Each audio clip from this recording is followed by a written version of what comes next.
Facial recognition software is no longer technology of the future. Corporations big and small are using the data collection method more and more.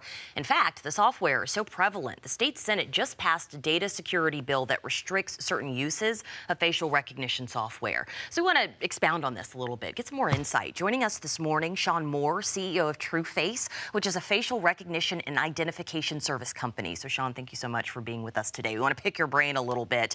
I was reading up about your company before you got here, and I know you pride yourself on responsible use of face recognition and computer vision. Tell us about, more about what your company does and how you live up to that promise. So we started working in facial recognition back in 2012. So it was predominantly a technology that was used by the government for border control and border security.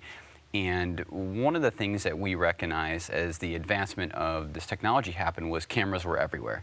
So we now have an opportunity, we have the infrastructure here to run this technology in real time or retroactively. And so when we decided to launch TrueFace in 2017, our focus was largely on how do we use this technology for the betterment of society to provide a safer and smarter world for everyone. And so first and foremost, one of our guiding principles is humanity first, meaning that we are helping to aid information, helping to aid individuals who need information, who can make use of this information from these camera feeds. And so the human ultimately makes the final decision. And so with that in mind, if someone's life is at risk or there's a threatening environment, the human makes the final decision. And that is part of our principle to ensure that this technology is being used the right way. Yeah, let's talk about that more when you talk about these large-scale sporting events. I mean, from the Super Bowl to keeping our kids safe in school, this can add another layer of intelligence to really help protect everybody. Expound more on that. Exactly. It's meant to augment decision-making. It's not meant to replace it. So, at the Super Bowl in Atlanta, I think there were 15,000 cameras. It's impossible to watch all those cameras. It's very difficult to spot any behavior that seems erratic in that scenario. And so what we're trying to do is provide information to those people watching these feeds or monitoring these events.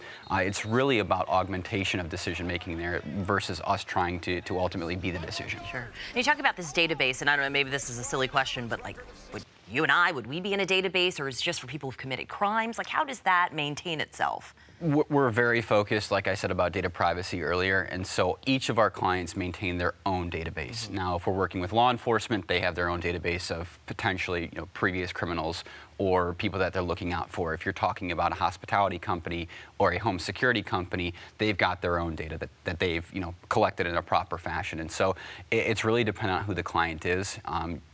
Broadly speaking, you wouldn't be in just any random database unless you've opted into that program. Sure. So it really is tailor-made depending on what the needs are of the clients and that sort of thing. Well, we do have to mention, obviously, privacy, a leading concern with this, and our state lawmakers here in Washington kind of taking the lead. What do you think about government kind of stepping in and regulating? I think regulation is a great thing, but it has to be done properly, correctly, and one time. And what I mean by that is you have to take into consideration the founders or the CEOs of these companies running the technology companies, because they have the most insight into the limitations of how this technology actually works. And so if you're going to regulate something, you need to have experts in that field provide information about how the technology operates, how it runs, the limitations. And so I think regulation is a great thing, but I think we have to have a say in that, because at the end of the day, we know how it works. Absolutely. So if we're looking at the landscape here of this technology, marriage with, a world of this growing technology with privacy concerns, where do you think we're going? Where does this all lead to? I think it leads to truthfully a safer environment, and that's our goal here. Is to provide peace of mind, comfort that when you go to a football game, that you're safe. When you go to a classroom, you're safe. When you go to the airport, you know that the people that are there should be there. And so ultimately, we are looking to provide the tools to create a safer world. That is our main and foremost goal. The repercussions or the consequences of that are actually positive. It's efficiency. It's more information about how people are moving throughout environments.